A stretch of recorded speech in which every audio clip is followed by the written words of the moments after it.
Hi everyone, welcome back to my channel. मैं हूं शिवानी, लेकर आ गई हूं आप लोगों के लिए एक और कमेंट चर्चा की वीडियो। कमेंट चर्चा की पूरी सीरीज़ हमारी ऐसी है जिसमें मैं आप लोग कमेंट्स पिक करके उस पर आपको रिप्लाई करती हूं और आपने जो भी पूछा होता है उसका अगर कोई प्रॉब्लम है तो उसका सोल्यूशन आपको बताती हूँ।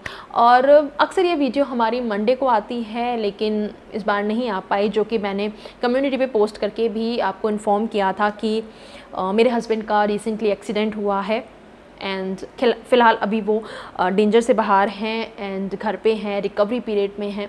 क्या हुआ, कब हुआ, कैसे हुआ, सब कुछ मैं बताने वाली हूँ, लेकिन अपने व्लॉग चैनल में, यहाँ पे नहीं।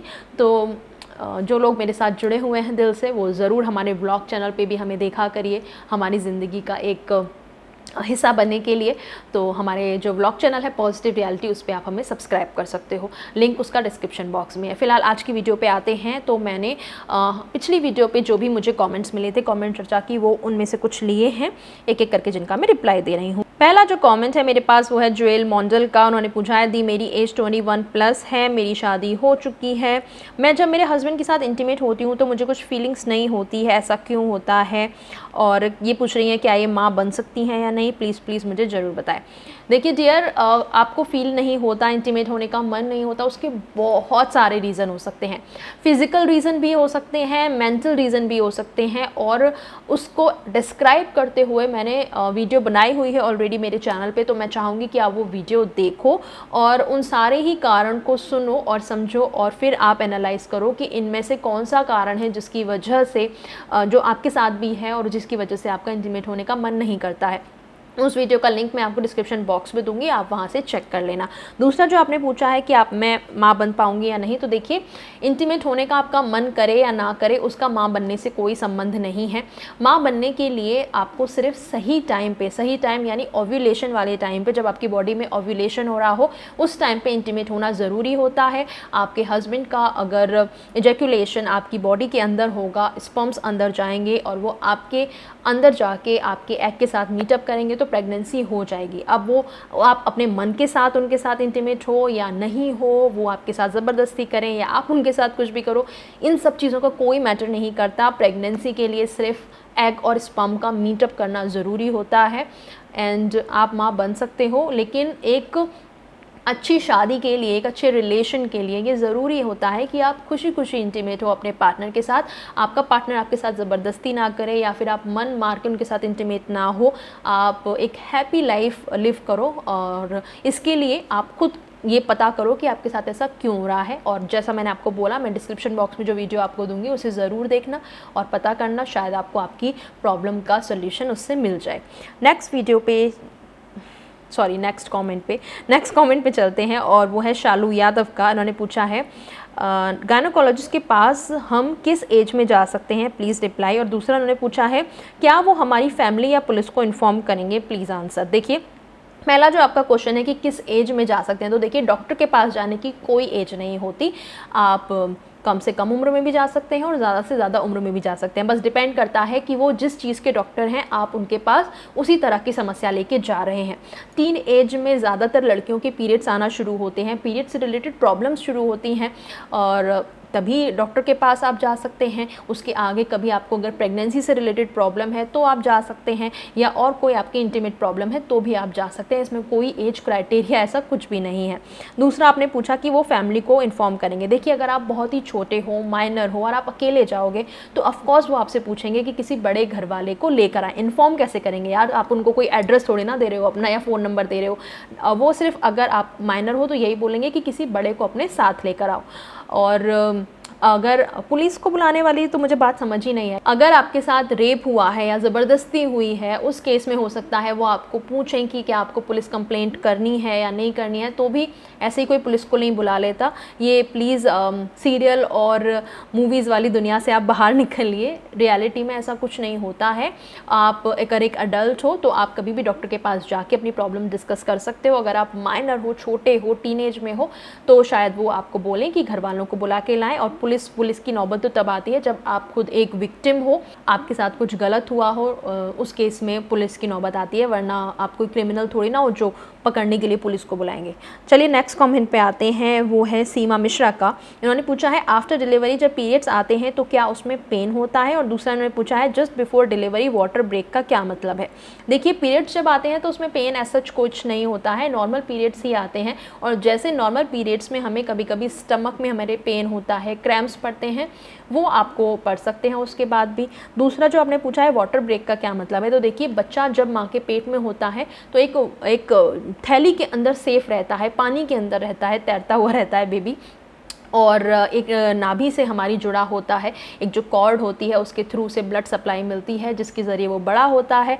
और जब बेबी की डिलीवरी होने वाली होती है तो कभी कभी ऐसा होता है कि बच्चा जो है वो नीचे को आ रहा है और उसी में ही वो वाटर की जो थैली है जो उसको सेफ रखे हुए है वो ब्रेक हो जाए पहले ही, और फिर बेबी को जल्दी ही डिलीवरी करनी पड़ती है। अगर जो वो वाटर है वो ब्रेक हो जाता है तो जल्दी ही तुरंत डॉक्टर के पास जाना चाहिए ताकि वो फ़ौरन से डिलीवरी आपकी करवा पाएँ।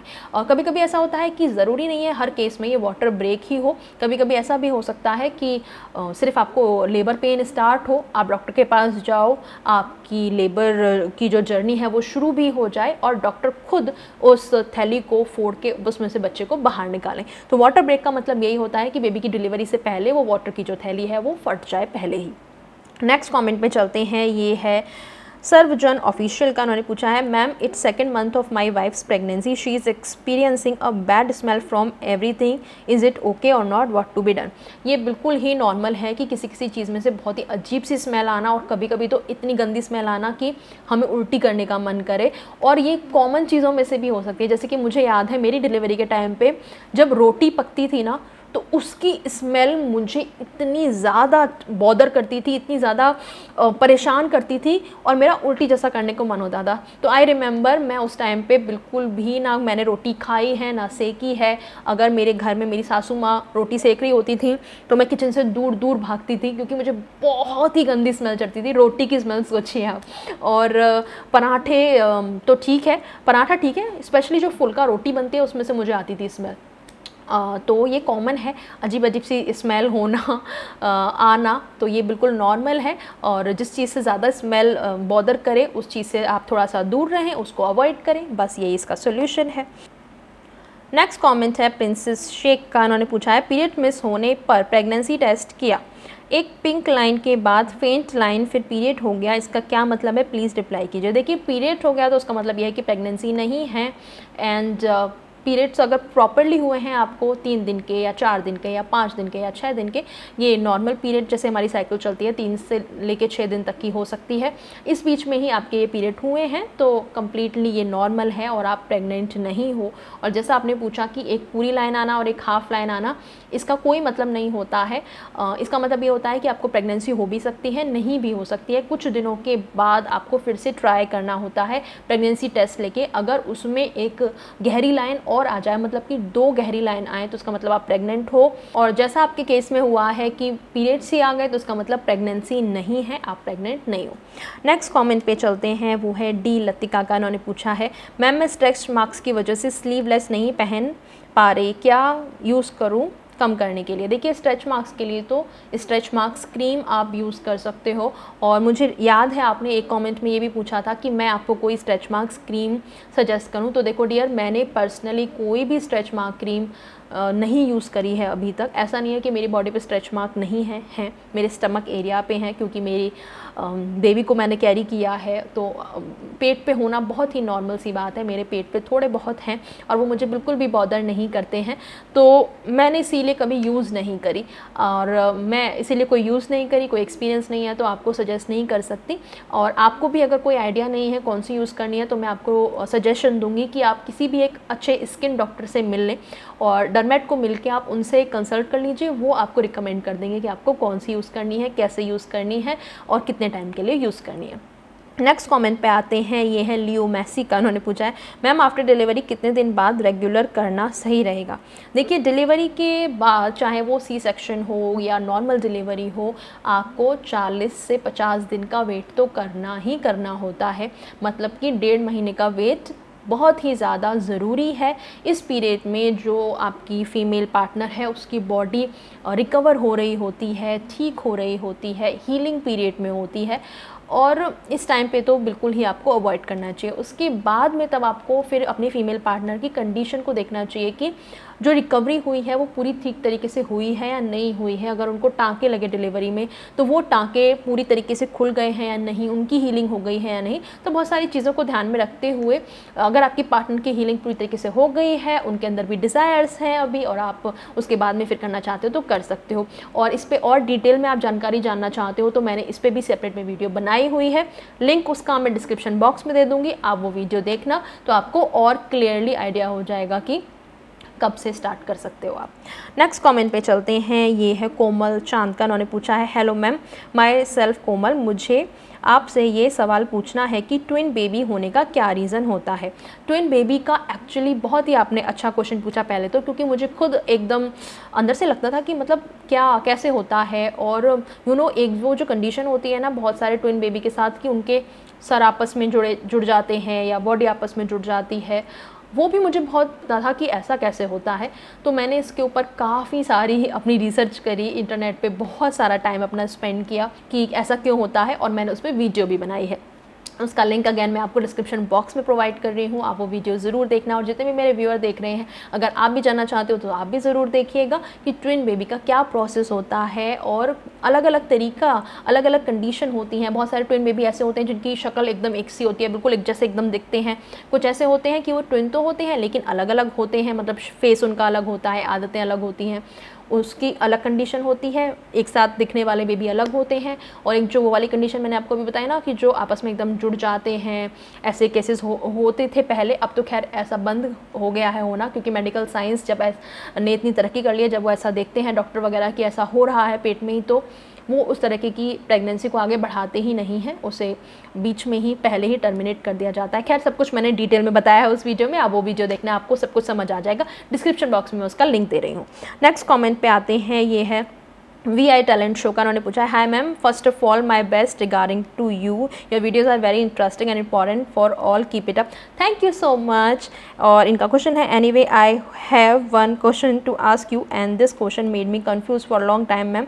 Suppose if we sex only once and we do not continue next time, the sperm that discharged by male inside female, how long the sperm will last inside the female body? क्या वो sperm female के periods के साथ निकल जाएगा या अंदर ही रहेगा? और what will happen to that sperm which we have discharged by which have discharged by male inside the female? Okay, मैं समझ गई आपका क्वेश्चन, आप क्या जानना चाहते हो। तो देखिए, जब स्पर्म फीमेल की बॉडी में जाता है तो उसके ज़िंदा रहने की लाइफ जितना मैंने पढ़ा है, सुना है, वो 24 आवर्स से लेकर 72 आवर्स तक की हो सकती है। मतलब 24 घंटे से लेकर 72 घंटे तक की उसकी लाइफ हो सकती है। डिपेंड्स अपॉन कि आपके स्पर्म की क्वालिटी किस तरह की है, उस पर भी डिपेंड करेगा वो।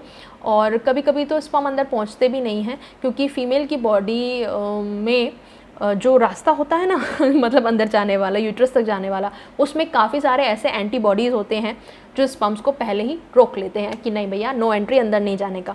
तो इसीलिए जब एक मेल इजैकुलेट करता है तो उसमें बहुत सारे मिलियंस में स्पर्म जो है वो निकलते हैं, लेकिन वो सारे अंदर तक नहीं पहुंचते हैं। कुछ तो फीमेल की बॉडी में जो एंटीबॉडीज़ होती हैं वो उन्हें बाहर ही रोक देती हैं। कुछ ऐसे स्पर्म होते हैं जो बड़ी ही तेज़ी से भाग जाते हैं, उनसे बच निकल के और अंदर तक पहुँच जाते हैं और एग के साथ मीटअप करते हैं। और एग के साथ मीटअप हो गया तो प्रेगनेंसी हो जाती है, बेबी हो जाता है। लेकिन अगर एग के साथ मीटअप नहीं हुआ और स्पर्म ऐसे ही उस एनवायरनमेंट में हैं, तो भी वो खुद से ही आपकी जो बॉडी है, मतलब फीमेल की जो बॉडी है, वो बाहर उन्हें निकाल देती है।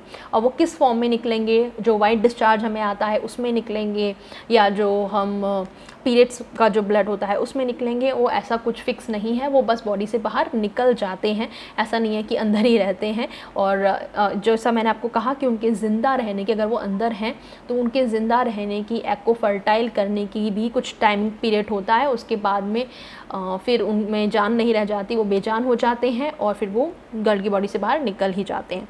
So this was the answer. जो आपने मुझसे पूछा था, और इसके बाद मेरे पास और कोई कमेंट नहीं है। आज सच्ची में मेरा गला बड़ा थक गया बोलते बोलते, तो इसलिए मुझे अप्रिशिएट करने के लिए आपको लाइक ज़रूर करना है, शेयर भी करना है, और नेक्स्ट वीडियो के लिए कमेंट्स भी भेजने हैं ढेर सारे। अब आप पूछोगे कि कौन से टॉपिक पे कमेंट आप लोग दो, तो मेरे दिमाग में सच्ची में कोई और टॉपिक्स नहीं है अभी, क्योंकि बहुत सारे टॉपिक्स पे आप पहले वीडियो बना चुके हैं। सो इस बार भी मैं ओपन रख रही हूँ, आपके मन में कोई भी क्वेश्चन हो प्रेगनेंसी से रिलेटेड, पीरियड से रिलेटेड, रिलेशनशिप से रिलेटेड, बहुत सारा टाइम हो गया यार रिलेशनशिप से रिलेटेड कोई वीडियोज़ नहीं आए, तो आप भेजो। कोई भी आपकी रिलेशनशिप की प्रॉब्लम हो या कुछ भी आपका डाउट हो, आप मुझे भेज सकते हो, हम नेक्स्ट वीडियो में उसे डिस्कस करेंगे, जो नेक्स्ट वीडियो कमेंट चर्चा की होगी। ओके, तो अभी फ़िलहाल के लिए मैं चलती हूँ और मिलूँगी मैं आपसे अगले वीडियो में एक नए टॉपिक के साथ। तब तक के लिए बाय बाय, टेक केयर।